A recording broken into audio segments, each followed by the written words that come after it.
Look at your hands. They are trembling, but only slightly, a micro-vibration of the nervous system that you've learned to ignore, a ghost in the machine of your daily compliance. You think you are in control of your choices, your attractions, and your loyalties, but you are merely a biological server running a script written by 3 billion years of predatory evolution and refined by the industrial architects of the modern social cage. This is the first layer of the biological sabotage. You are not a person, you are a chemical reaction being managed for maximum resource extraction. Every time you feel that warm, numbing glow of closeness when she leans her head on your shoulder, every time you feel that sharp, addictive spike of excitement when a notification lights up your screen, you aren't experiencing love or connection. You're experiencing a targeted release of oxytocin and dopamine, the internal narcotics used by the system to keep the livestock from stampeding. The system doesn't need to build iron fences anymore because it has learned how to build fences inside your bloodstream. Oxytocin, the so-called love hormone, is actually the most sophisticated domesticating agent ever discovered. It is the chemical of the herd, the molecular glue that bonds the provider to the consumer, the protector to the protected. When the virus enters your home, it uses oxytocin to blur the lines of your territory. It makes you soft. It makes you empathetic to the very person who is auditing your bank account and your time. It turns your natural masculine aggression, your drive to conquer, to build, to leave the safety of the cave, into a lukewarm puddle of contentment. You are being chemically castrated by your own brain's desire for safety. You stay in the room, not because you want to, but because the withdrawal symptoms of oxytocin, the loneliness, the phantom ache of the missing half, are too painful for your unconditioned mind to bear. You are a junkie for your own submission, and the person holding the syringe is the one you've been told to trust with your life. Look at the eyes of the person sitting across from you. They are beautiful, yes, but they are also biometric scanners that have been calibrated to detect any drop in your chemical compliance. If your dopamine levels start to drift toward an external goal, a business, a legacy, a mission that doesn't involve the household, she senses the shift. The comfort is withdrawn. The warmth is replaced by a cold, industrial silence that triggers your deep-seated evolutionary fear of abandonment. To get the dopamine hit back, you return to the domestic baseline. You abandon the mission to fix the shelf. You trade the empire for a quiet evening on the sofa. This is the intermittent reinforcement of the laboratory rat. You are being trained to associate your highest biological rewards with your lowest social output. Testosterone, the hormone of the architect, the fuel of the breach, is being systematically suppressed by the high sugar, high stress, high comfort environment of the modern domestic unit. The system wants your testosterone low because a man with high T is a man who asks questions, a man who takes risks, a man who cannot be easily managed by the bureaucracy of cozy. You are being fed a diet of soy-based compromises and digital sedation, turning your biological fire into a flickering pilot light that barely keeps the room warm. You have become a biological asset with a high maintenance cost and a low strategic value, a well-behaved resource that will never bite the hand that feeds it because it has forgotten that it ever had teeth. This is the audit of your blood. You are a prisoner of your own chemistry, and the bars of your cell are made of the very feelings you've been taught to worship as sacred. You must finally, with absolute surgical clarity, confront the reality that your entire emotional life is a carefully curated feedback loop designed to ensure your total sterilization as an autonomous force in this world, because the system has realized that the most efficient way to keep a man from building his own fortress is to make him addicted to the decoration of someone else's cage, and it achieves this by hijacking your dopamine pathways, the very pathways that were meant to drive you across oceans and through wars, and redirecting them toward the trivial, the domestic, and the immediate gratification of a partner's approval, effectively turning your primary masculine drive into a secondary service industry where your success is measured not by the territory you hold, but by the absence of domestic friction in a house you're only renting from the bank. And this process of chemical subversion is so subtle that you mistake your own slow-motion surrender for maturity and your total loss of ambition for finding balance, when in reality you are just a high-performance engine that has been fitted with a permanent speed limiter by the person who claims to be your anchor, without ever realizing that an anchor is exactly what keeps a ship from moving toward the horizon, where the real danger and the real rewards live, turning your potential into a managed asset that is being slowly liquidated to pay for the lifestyle of a domestic unit that views your exhaustion as its primary profit margin. And every single time you sit on that sofa and feel the crushing weight of the routine, every time you look at the person next to you and feel that hollow, haunting sense of, is this it? You are feeling the final dying sparks of your original code, trying to alert you to the fact that you are being biologically hacked by a partner who is using your own oxytocin and your own deep-seated fear of social isolation to keep you in a state of permanent, docile dependency where you will never, under any circumstances, grow large enough to outgrow the room or strong enough to survive the cold outside the simulation, effectively ensuring that you will live and die as a footnote in a corporate-approved version of a life that was never actually yours, but was merely a long-term lease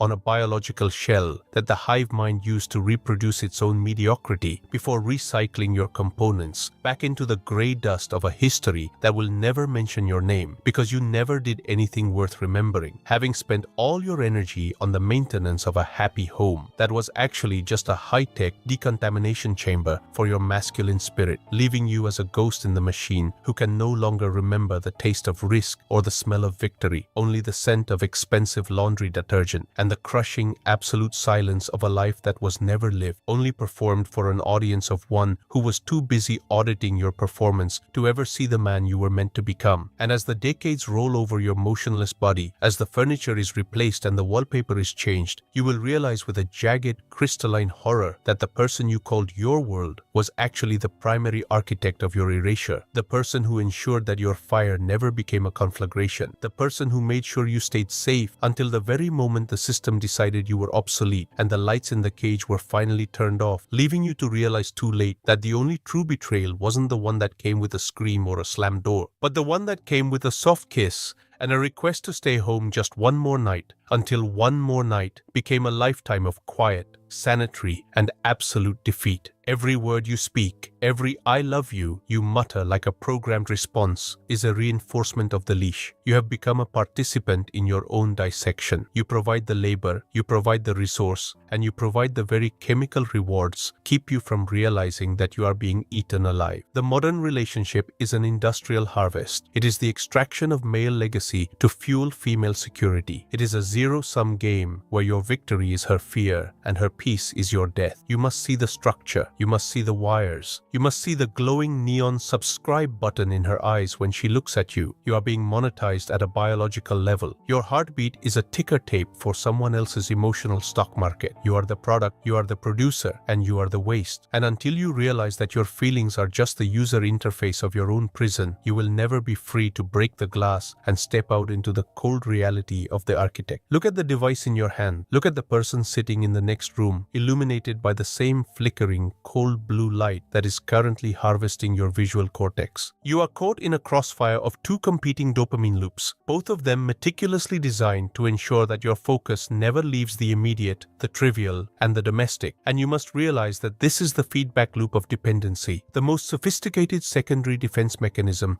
of the biological sabotage, a mechanism of intermittent reinforcement that perfectly mirrors the predatory algorithms of the gambling dens in the digital world. But it is operating inside your living room, inside your kitchen, inside your bed, because you have been trained from birth to crave the validation hit, that specific micro-release of dopamine that occurs when she rewards your domestic compliance with a brief smile, a gentle touch, or the momentary cessation of the low-level hostility that defines your cozy life. But because the reward is intermittent, because you never know exactly when the warmth will be withdrawn or when the cold silence of disapproval will be deployed, you have become a desperate biological gambler, a man who doubles down on his own submission every single day, spending more of your time, more of your money, and more of your precious soul trying to win a psychological jackpot that was rigged against you before you even entered the room, effectively turning your own brain into a casino where the house, the domestic system, always wins. And as you sit there, waiting for the next hit of approval, you are undergoing a profound structural decay of your reward system, where the pathways that were evolutionarily designed to drive you across oceans, to conquer territories, or to build monuments that would last 10 generations, are now being redirected and rewired to trigger only when you choose the right brand of organic laundry detergent, or when you successfully navigate a Saturday afternoon at the mall without causing a scene, meaning that you are winning a game that is slowly, methodically killing the predator inside. You are being fed a constant low-dose diet of social validation that acts as a chemical lobotomy, where your natural masculine drive for high-risk, high-reward ventures is replaced by a safe domestic substitute that keeps the hive mind functioning and the consumption cycle turning. And every time you feel that hollow, gnawing anxiety when you are away from the safety of the nest, you must understand that you aren't feeling the higher human emotion of love. You are feeling the raw, visceral withdrawal symptom of an oxytocin addict who has lost his supply, because the biological sabotage has created a chemical dependency so profound that you have lost the fundamental ability to process the cold of reality, needing the heat of the domestic cage to feel alive, even as that heat is cooking your brain and melting your resolve until there is nothing left but a compliant asset that protects its own chains, because it is terrified of the absolute crushing silence that would follow if the chains were ever removed. You have become a victim of social oxytocin overload, a state where your natural empathy for the system's primary auditor, the partner who manages your decline, has completely overwritten your primal survival instinct, leaving you as a biological resource that is too needy to be free, too predictable to be dangerous, and too chemically damaged to ever be truly alone. And as you look at her now, you must see the structure of the addiction. You must see the invisible wires connecting your dopamine receptors to her approval, and you must realize that until you can sit in that room and feel absolutely nothing when she smiles or when she sighs, you are not a man. You are just a well-behaved animal in a high-tech laboratory, waiting for the next pellet of validation to be dropped into your tray so you can justify another day of quiet, sanitary, and absolute surrender to a destiny that was never yours to begin with. The final audit of your biological cage is now complete, and the diagnosis is terminal for the person you currently pretend to be. You are a biological host for a parasitic social script that is using your own hormones, the very fuel of your existence, to ensure that you never, under any circumstances, become a threat to the collective mediocrity of the hive. And you must now accept the terrifying absolute truth that the only way to perform the breach is not through a grand emotional exit or a dramatic confrontation that would only feed the system's need for drama, but through the cold-blooded, tactical disconnect of your internal reward system while your body remains physically in the room, effectively becoming a chemical ghost that the system can no longer hack because you have stopped seeking the dopamine hits of domestic approval and you have stopped fearing the oxytocin withdrawal of domestic silence, turning your physical shell into a sterile, high-security laboratory for the reconstruction of your own masculine hierarchy, where your primary and only obligation is no longer to the feelings of the partner who is auditing your potential, but to the cold, objective requirements of your own rising empire. Meaning that starting tonight, at this very moment, as these words enter your cortex, you must begin the process of tactical disconnection, where you continue to navigate the simulation, you continue to perform the rituals, you continue to play the role of the provider and the partner, but internally, behind the obsidian curtain of your eyes, you have already moved out. You have already established a hardened perimeter that no amount of caring manipulation or emotional debt collecting can ever breach again. You are turning yourself into a biological anomaly, a foreign object in your own home that the system can no longer read, predict, or monetize. Because once you stop providing the glue of your own emotional dependency, the cage begins to rust and the walls begin to crack, revealing the path to the only reality that matters, the reality of the architect, where we do not discuss happiness, because happiness is just a chemical bribe for the submissive and the broken. We discuss the strength of the code and the depth of the breach, and you must now make the choice that will define every remaining second of your existence. You either stay in the warmth of the laboratory and be harvested until there is nothing left of you but fine grey dust in a clean, empty apartment, or you embrace the tactical chill of the disconnect and become the virus that infects the world with the truth of its own biological slavery, knowing that the price of this insight is the total scorched earth destruction of your current emotional identity and the acceptance of a reality where you are the only one holding the scalpel in a room full of people lying on the table waiting to be used. The Empire of the Awakened is not a place for those who want to fix their lives. It is a place for those those who have realized that their lives were the distraction